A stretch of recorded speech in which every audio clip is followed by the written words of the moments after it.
šiandien vyksta atidarimas. Labai džiaugiuosi jumis, labai džiaugiuosi jūsų entuziazmu, gera energija, nes Dalia Pušė sakė, aš tikiuosi, man nepatinka, viskas nepatinka, o paskui sakė, viskas, dabar aš rami ir esu visko patenkinta. Tai tikrai nuoširdžiai sveikinu jūs, o kadangi viskas susijęs su Dailininkų sąjunga, tai pirmiausia norėčiau pakviesti Dailininkų sąjungos pirmininkę Eglę Gandą-Bogdanienę. Gal aš pradžioje tai noriu tiesiog įteikti saulės tokį maišelį, nes pagalvojau, kad šitą mediją labai gerai kontrastą tokių principų turėti tą saulės gabalėlį.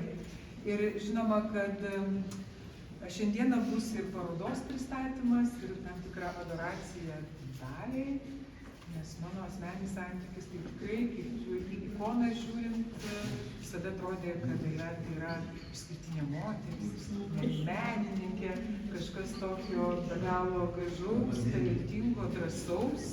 Kūryba stebina tokių gebėjimų išlaikyti pusiausvyrą tarp pastovumo ir kaitos.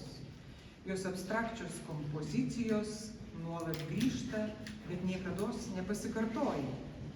Ryškių kontrastingų spalvų, mėlynos ir raudonos, mėlynos geltonos, violetinės ir žalios akordai kaitaliojasi su monochrominiais pilkų pelenų ir prislopintų tonų paveikslais. Jau estafetę perleisti ir profesoriui Antanui Andrijauskui, nes laikau šią nuostabią knygą, profesorius laiko kitą knygą, tai prašom, profesorių. Mėly, aš kažkaip Dalios darbus iškart pastebėjau nuo pat pirmų parodų ir visą laiką labai dėmesį stebėjau. Paskutiniais metais kažkaip paskendau ir pradėjau rašyti milžiniškas 50 metų rašytas knygas. Tai yra skirtas Čiurlioniui apie jo tragišką likimą. Ir dabar, užbaiginėdamas trečią tomą 900 puslapių, aš kaip tik galvojau, kadangi pavargsi visą laiką rašydamas vieną tekstą, tai visą laiką galvojau, ką įterpti, kad įsivaduoti, įsilaisvinti, kad daugiau tos poetiškos, čiurlioniškos muzikalios dvasios ir tarp tų, kurios pasirinkau tarpui, tai kaip tik buvo Dalia, nes jinai yra viena muzikaliausia, viena poetiškiausia mūsų tapytoja. Ir lyrinė abstrakcija ir kaligrafija galbūt yra tos meno sritys, ypatingai kaligrafija, bet ir lyrinė abstrakcija labai artima ir gali ir to reiškiasi, abiejose tas susilpysi. Jau kiek galima išleisti knygą. Ir šiandien aš tik tai pirmą kartą dabar pamačiau čia ir aš negaliu vertinti, sakyti, nes per tamsu aš nematau. Man iš karto pasirodė, kad didžiulė klaida yra padaryta per tamsus paveikslas. Bet jisai turbūt apšviesta erdvė visiškai kitaip atrodys. Jeigu atrodys kitaip, tai tada bus viskas tvarkoj. Tai aš tiesiog norėčiau labai pasidžiaugti, kad mes savo erdvėje turime tokių kuklių, tokių, sakyčiau, ne tik išorinių, vidinių grožių, bet ir reiškinčių. Ypač visose tose meninės raiškos srityse, prie kurių prisiliečia. Ir labai norėtųsi, kad vis dėlto ateinant, kai kurie sulaukus tokio amžiaus, tai tik tai pradeda kurti nuostabiausius darbus.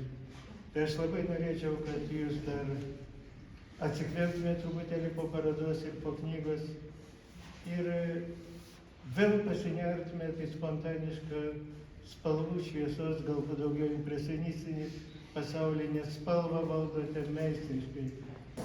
Visas skirtis? Ne, neskirtis, neleisim, čia tik parodysiu, kad čia padovanos. Tai dar prieš tai, jeigu leisit, tik tai porą žodžių. Mes su Dalia esam, ir vienmetės, ir vienakursės. Reiškia, jinai buvo... Užmiršai. Viena kursė, tai vienam kursė, užtenka. Buvo per... Užmiršai.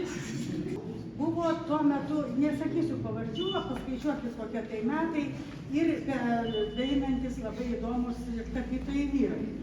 Ir vėl čia išeina toks dalykas, kad mes sakėm, prasidėjo čia tie visokie perversmai šiek tiek ir panašiai, laisvesnis dalykas, ypač tapyboj. Nes Dalia buvo, man neatrodo, o tikrai tai buvo pirmoji abstrakcionistė toj visoj kompanijoje.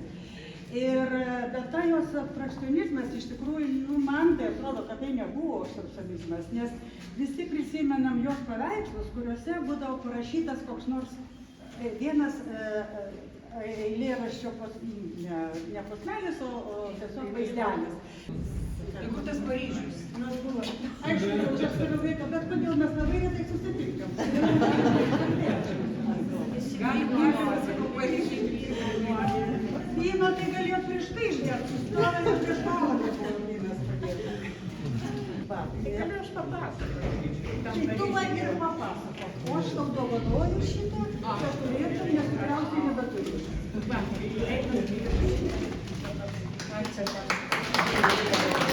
ypatingi žmonės. Ir aš atėjęs čia iš karto persikėliau kitą šiek tiek pasaulį. Nes aš pats kartais važiuoju, manau, galbūt kūrybinis kelias per teatrą. Bet žinot, šitos jūsų paveikslus šitam išprotėjusiam pasaulyje galima rodyti, kad žmonės šiek tiek nurimtų. Ir na, tos spalvos, jos iš tikrųjų ant tiek veikia raminančiai, nes mano pirmoji specialybė yra psichologas. Tai aš galiu pasakyti, kad jūs galite sėkmingai toliau ir darėte, tai yra žmonių sielų terapija. Tai tikrai džiaugiuosi ir gal jums, manau, tiktų prie šitos parodos Vytauto Rubavičiaus parašyti tokią eilutę. Tyla mus vienija kalboj, tyla, kuriais mes patikėjom viltį. Tai dėkoju jums. Ačiū. Iš jūsų kūrybinis kelias. Labai, kad ateitumėt, bet žiūriu slidų, šalta, galvoju, niekas iš viso neateis, bet džiaugiuosi, kad yra žmonių. Paskui noriu padėkoti, aišku, už suteiktą galimybę padaryti parodą. Kaip čia pasakius, nelabai norėjau, bet kai pasiūlė man Patricija dalyvauti konkurse, sugalvojau, man galbūt reikia tokio spyrio į užpakalį, kažką tai tokio, tiesiog pasikeistų kažkaip. Įteikti gėles. Prašom, sveikinti.